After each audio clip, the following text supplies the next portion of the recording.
नमस्कार दोस्तों, job official में आपका स्वागत है। आज हम हिंदी में करेंगे वर्णचार। फ्रेंड्स, वीडियो स्टार्ट करने से पहले मैं आपको ये बताना चाहता हूँ, अगर आप किसी भी कंपटीशन या फिर प्रतियोगी परीक्षा की तैयारी कर रहे हैं और उसमें हिंदी आती है, तो हमारे जो है चैनल पे जो है हिंदी का जो है कंप्लीट कोर्स करा दिया गया है और उसकी पीडीएफ भी आपको जो है फ्री में मिलेगी। फ्रेंड्स, और कंटेंट के बारे में बता दूं कि हमने ये कंटेंट कैसे तैयार किया। ये है जो है बिल्कुल ही शॉर्ट नोट्स हैं, आपको जो है पढ़ने में जो है बिल्कुल आसानी होगी। और जो पिछले साल के प्रीवियस ईयर पेपर होते हैं उनका जो है कंप्लीट एनालिसिस यानी कि अध्ययन करके फिर ये जो है नोट्स आपको तैयार किए गए हैं। अगर आप पेपर में जो है ये नोट्स पढ़ के जाते हो तो आपको जो है सीधा सीधा सीधा एग्ज़ाम में जो क्वेश्चन आते हैं वो आपको देखने को मिलेंगे। फ्रेंड्स, अगर आप ये नोट्स अच्छी तरह करके जाते हैं और ये वीडियो पूरी अच्छी तरह देख कर जाते हैं तो जो है आपको जो है कोई भी क्वेश्चन जो है पेपर में गलत नहीं होगा। तो चलिए फ्रेंड्स, आज की वीडियो है जो है स्टार्ट करते हैं। फ्रेंड्स, तो वर्ण विचार, मुख से निकलने वाले प्रत्येक सार्थक ध्वनि को वर्ण कहते हैं। यानी कि जो भी हम मुख से निकलते हैं हमारा, जिस तरह क हो गया, ख हो गया, ठीक है, यानी कि वो आपका सार्थक शब्द होना चाहिए। सार्थक का मतलब क्या, उसका अर्थ होना चाहिए। तो उसको क्या कहा जाता है, हमें उसको हम वर्ण कहते हैं। ठीक है, और वर्णों के समूह को क्या कहते हैं, जिस तरह वर्णों का समूह हो गया, एक क हो गया, ख हो गया, ग हो गया, तो इसको क्या कहा जाता है, वर्णमाला कहा जाता है। ठीक है, तो उसके बात होता है वर्ण आपके टोटल कितने होते हैं, 48 होते हैं। ठीक है फ्रेंड्स, ये किसी बुक में जो है 44 भी दिए हैं, 48 भी दिए हैं, तो आपको याद रखना है कि 48 होते हैं वर्ण। ठीक है, और वर्ण क्या होता है, वर्ण जो है हमारी भाषा की सबसे छोटी इकाई को वर्ण कहा जाता है। यानी कि जो सबसे छोटी इकाई है जिसके और टुकड़े नहीं हो सकते उसको क्या कहा जाता है, वर्ण कहा जाता है। ये पेपर में सीधा क्वेश्चन आ जाता है कि भाषा की सबसे छोटी इकाई या फिर ध्वनि की सबसे छोटी इकाई। ठीक है, ऐसे भी बोल सकते हैं आप। तो जो जो सबसे छोटी इकाई आ जाए तो उसको क्या कहा जाता है, वर्ण कहते हैं। ठीक है फ्रेंड्स, जो आगे आप चलते हैं इसमें। उसके बाद आते हैं इसको जो है सबसे पहले आता है स्वर और व्यंजन। इसमें वर्ण विचार में आपके आते हैं स्वर और व्यंजन। ठीक है, ये आपने बचपन में भी पढ़े होंगे, आपको याद है कि नहीं। अगर नहीं, अगर पहली बार ही पढ़ रहे हैं तो भी कोई दिक्कत नहीं है, अगर आपने पढ़ रखे हैं तो भी कोई दिक्कत नहीं है, आप एक बार इनको देख लीजिए। ठीक है फ्रेंड्स, स्वर क्या होते हैं, ये 11 होते हैं जिन वर्णों का स्वतंत्र अस्तित्व होता है। स्वतंत्र का मतलब क्या होता है कि उसको किसी चीज़ का सहारा नहीं लेना पड़ रहा है। ठीक है, उनका स्वतंत्र अस्तित्व है। तो सबसे पहले तो आपको याद रखना है कि स्वर कितने होते हैं, 11। पेपर में सीधा क्वेश्चन आता है। ठीक है, जिनके उच्चारण में कम समय लगता है। ठीक है, जिनके उच्चारण में कम समय लगता है उन्हें स्वर कहा जाता है। इन्हें मात्रा भी कहते हैं। ठीक है, मात्रा कैसे कहते हैं अभी मैं आपको आगे बताऊंगा। ठीक है, उसके बाद ठीक है, स्वर कितने होते हैं, जिस तरह आ, बड़ा आ, ई, बड़ी ई, छोटा ऊ, बड़ा ओ, री, शी, ए, छोटी ए, बड़े ए, बड़ा ओ, छोटा ओ और बड़ा ओ।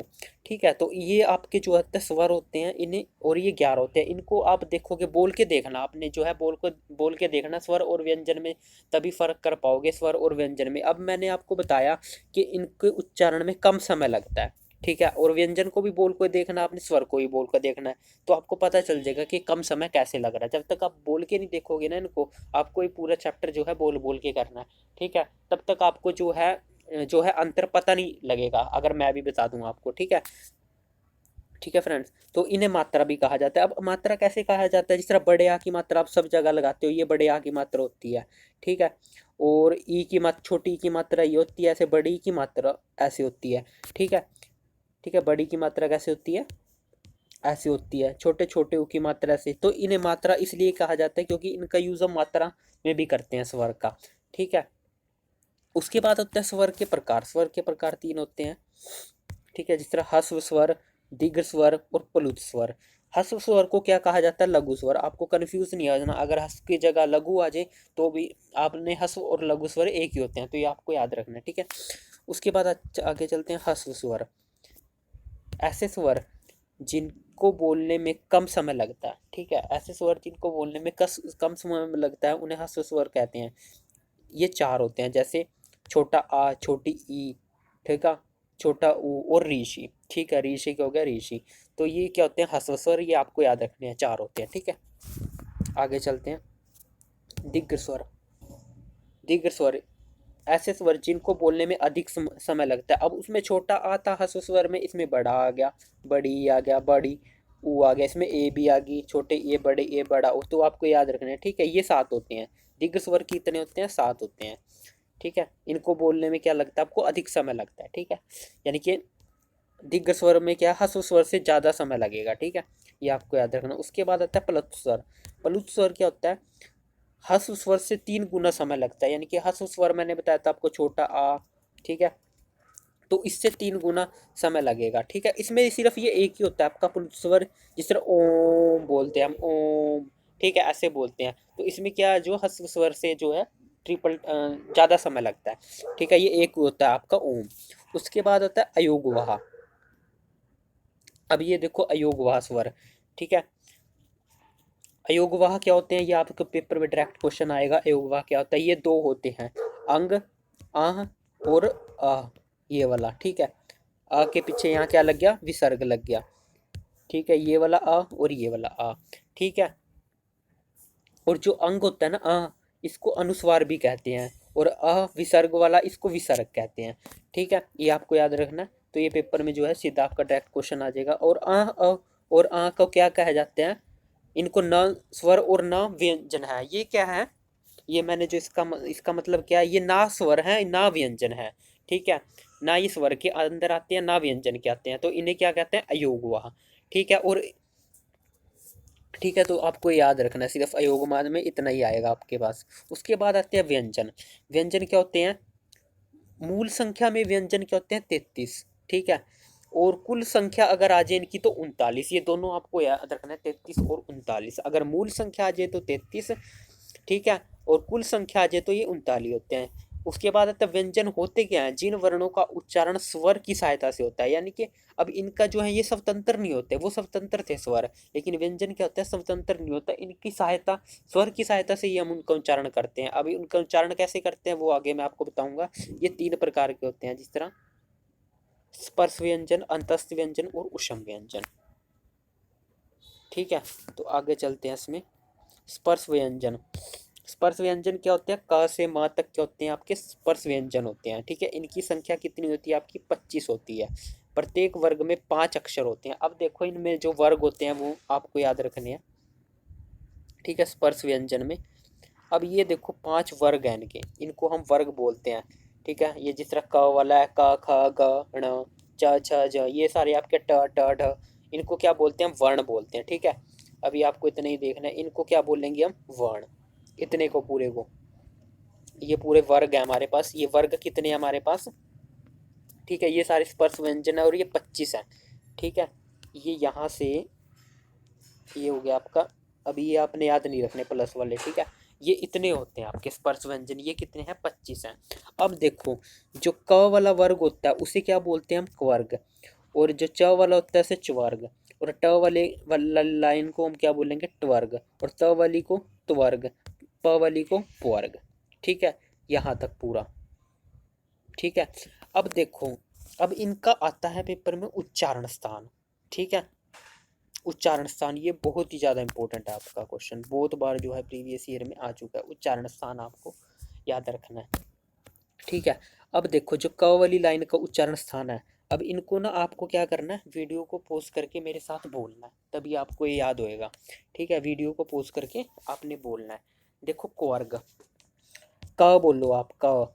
वीडियो को पॉज करके आपने क्या बोलना? क, क्वर्ग, क बोलना है, क, ठीक है। तो क अगर आप बोलोगे तो कंठ से बोला जाएगा ये, ठीक है। और च बोलोगे ये तालू से बोला जाएगा, यानी जीभ आपकी ऊपर की साइड लगेगी। उसके बाद टवर्ग, टवर्ग भी आप में जो है जीभ की जो आपको पोजीशन देखनी है कहाँ आती है, टवर्ग, इसे क्या बोलते हैं? मूर्धा, ठीक है। चवर्ग वाले को क्या बोलते हैं? तालू। कवर्ग को क्या बोलते हैं? कंठ से बोले जाते हैं, ठीक है। उसके बाद त्वर्ग, त्वर्ग ये बोले जाते हैं दंत से, आपके दंत दांत टच होंगे, ठीक है। उसके बाद पवर्ग, ये बोले जाएंगे आपके होस्ट, इसमें ओष्ठ आपके दोनों जुड़ जाएंगे, ठीक है। जब भी बोलोगे पवर्ग, प फ ब भ म बोलोगे तो, ठीक है, ये आपके ओष्ठ से बोले जाते हैं, ठीक है।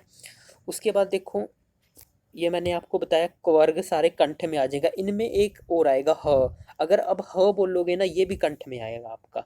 श आएगा शलगम वाला श, ये तालू में आएगा। षटकोण वाला श ये मूर्धा में आएगा, ठीक है, ये आपको याद रखना है अलग से, ठीक है। और स, स आपको ये अगर आप स बोलोगे तो ये आपको दंत से बोलोगे, ठीक है, स बोलोगे आप दंत से, ठीक है। इनके साथ आपको क्वर्ग चवर्ग, इनके साथ क्वर्ग चवर्ग टवर्ग, इनके साथ ये भी याद रखने हैं इनका, ठीक है, ये अलग से आपको याद रखने पड़ेंगे, ठीक है। अब मैं आपको एक थोड़ी ना ट्रिक बता देता हूँ आपको किस तरह याद करने हैं।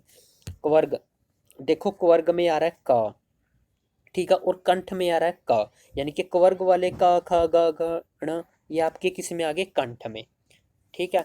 उसके बाद आ गया देखो दंत वाला, दंत वाले की ट्रिक क्या बन जाएगी, इसमें दंत में त आ रहा है, ठीक है, दंत में आप बोलोगे तो त आ रहा है, ठीक है, और त्वर्ग में भी त आ रहा है, तो यानी कि दंत त से त्वर्ग, यानी कि त्वर्ग वाले किस में आ जाएंगे, आपके दंत में, ठीक है। तो ऐसे आप ट्रिक बना सकते हो उसकी, ठीक है।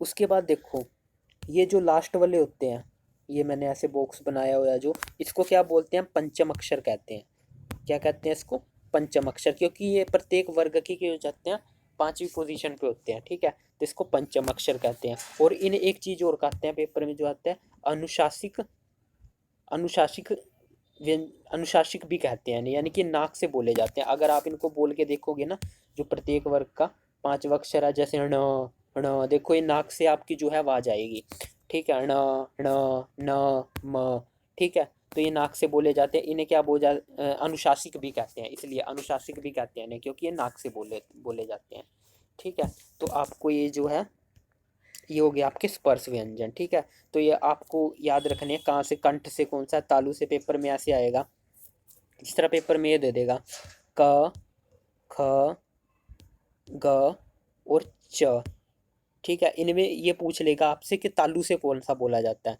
ठीक है। तो आप जब आपको याद होएगा तो ये जो च है जो तालु के अंदर आता है, ठीक है, तो आपको इस तरह से याद रखना है। आगे चलेंगे इसमें। उसके बाद आता है अंतस्थ व्यंजन, इनकी संख्या 4 होती है, य र ल व, ठीक है, ये तो आपको याद ही करने पड़ेंगे, ये अंतस्थ व्यंजन होते हैं, ठीक है। उसके बाद नेक्स्ट चलते हैं उष्म व्यंजन, जिनको बोलने में उष्मा निकलती है, जिस तरह श, आपको वीडियो पॉज करके बोल के देखो, श स स ह, इनको उष्मा निकलती है बोलने में, ये 4 होते हैं उष्म व्यंजन, ठीक है। उसके बाद आते हैं उच्छिपत व्यंजन, उच्छिपत व्यंजन, ठीक है, ये 2 होते हैं, ड और ण, ये ड का ही रूप है, ये वाला जो ड है ना, ये ये ड, ये इसी का रूप है, और ढक्कन वाला ड, ये ड, ड के बीच नीचे बिंदु आ जाएगी, ये इसी का रूप है, ठीक है। जिस तरह हम लिखते हैं डगर लिखते हैं, ठीक है, डगर, यहाँ पे तो डगर, इसका यहाँ पे किसका मतलब और कुछ है, लेकिन जब इसका बिंदी आ जाती है तो सड़क, इसको ऐसे लिखते हैं, यानी कि ड का ही रूप है ये, ठीक है, सड़क। ये मैंने आपको इसका जो है उदाहरण भी दे दिया। अब इन दोनों को क्या बोला जाता है, इनको द्विगुगण व्यंजन भी कहते हैं, ठीक है, तो ये आपको याद रखना है। आगे चलते हैं, अल्पप्राण एवं महाप्राण, ठीक है, ये प्रीवियस ईयर में जो है बहुत बार पूछा जा चुका है आपका, अल्पप्राण और महाप्राण होता क्या है। अल्पप्राण एवं महाप्राण व्यंजन वायु संवेग के आधार पर, अब ये जो है वायु संवेग के आधार पर व्यंजन का जो है वर्गीकरण किया गया है यहाँ पे, ठीक है, यानी कि वायु का संवेग मतलब वायु कितनी निकल रही है बोलने में, ठीक है, वायु का संवेग यानी कि वायु कितनी तेज है अब व्यंजन को बोलने में, ठीक है। उसके बाद सबसे पहले आता है अल्पप्राण, इसमें कम वायु निकलती है बोलने में, ठीक है, कम वायु निकलती है बोलने में अल्पप्राण में, ठीक है। प्रत्येक वर्ग का पहला तीसरा और पांचवा, ठीक है, जो पहला तीसरा और पांचवा वर्ग होगा ना, ठीक है, वो क्या होगा, अल्पप्राण होगा। कैसे होगा पहला तीसरा और पांचवा, देखो मैंने इसके अंदर नंबर लिख दिए हैं, इसको मैंने जो है नंबर लिख दिया है यहाँ पे, 1 2 3, 1 2 3 4 और 5, ठीक है, यानी कि 1 3 और 5 अल्पप्राण में आएगी, कैसे आएगी, एक ये पूरी लाइन, एक ये पूरी लाइन, 3 और ये 5, ये आपकी किस में आएगी, अल्पप्राण में, ठीक है। और इसके साथ साथ अल्पप्राण में एक चीज और आएगी आपकी, य र ल व, ये आपको याद रखना है, ठीक है, 1 3 और 5 और य र ल व, ठीक है, तो ये आपको याद रखना। उसके बाद महाप्राण, अब जो बच गए 1 3 5 आपने याद कर लिया, ये किस में आ गई, अल्पप्राण में। अब महाप्राण में क्या होता है, इन वर्णों के उच्चारण में वायु तेजी से अथवा ली अथवा छोड़ी जाती है, ठीक है, आपको बोल के देखना कैसे निकल रही है वायु, ठीक है। तो अल्पप्राण में आपको यह सीधा आप याद कर लो, जो दूसरा और चौथा होता है, दूसरा और चौथा वर्ग। इसमें ये किस में आता है? महाप्राण में। बस आपको इतना याद रखना है और बाकी आपको झंझट में पढ़ने की जरूरत ही नहीं है। ठीक है, उसके बाद आता है संयुक्त व्यंजन। संयुक्त व्यंजन क्या होते हैं? संयुक्त से ही पता चल रहा है, दो वर्णों से मिलकर बने होते हैं। जिस तरह क्षत्रिय वाला श, ये क और श से मिलके बनता है। त्र, त्र आप बोलोगे तो त और र से मिलके बनता है। ठीक है, ज्ञ, ज्ञ ज्ञ और ण से मिलके। श्र, श्र किससे मिलके बनता है? श और र से मिलके। ठीक है, तो ये आपको रखना है, संयुक्त व्यंजन दो वर्णों से मिलकर बने होते हैं। ठीक है, नेक्स्ट चलते हैं इसमें। अब उसके बाद कंपन के आधार पर हिंदी वर्णमाला के दो भेद हैं, यानी कि व्यंजनों को कंपन के आधार पर दो भेद हैं इसके। ठीक है, जिस तरह अघोष व्यंजन और सघोष व्यंजन। अघोष व्यंजन क्या होता है? जिन वर्णों के उच्चारण में कंपन पैदा होता है। ठीक है, जिन वर्णों के उच्चारण में कंपन पैदा होते हैं उन्हें क्या बोलते हैं? अघोष। ठीक है, अघोष बोलते हैं उन्हें। प्रत्येक वर्ग का पहला और दूसरा जो होता है वो अघोष में आता है। ठीक है, पहला और दूसरा वर्ग क्या होता है? अघोष में। जो बच गया तीसरा चौथा और पांचवा वो सघोष में आ जाएगा। जिन वर्णों और सघोष किसे कहते हैं? जिन वर्णों के उच्चारण में कंपन पैदा नहीं होता। ठीक है, तो पहला और दूसरा तो किस में आ गया? आपका अघोष में। और तीसरा चौथा और पांचवा किस में आ गया आपका? ये आ गया सघोष में। ठीक है, ये आपको याद रखना। आगे चलते हैं। उसके बाद एक दो चीजें और पूछी जाती हैं आपको। पार्श्विक वर्ण क्या होता है?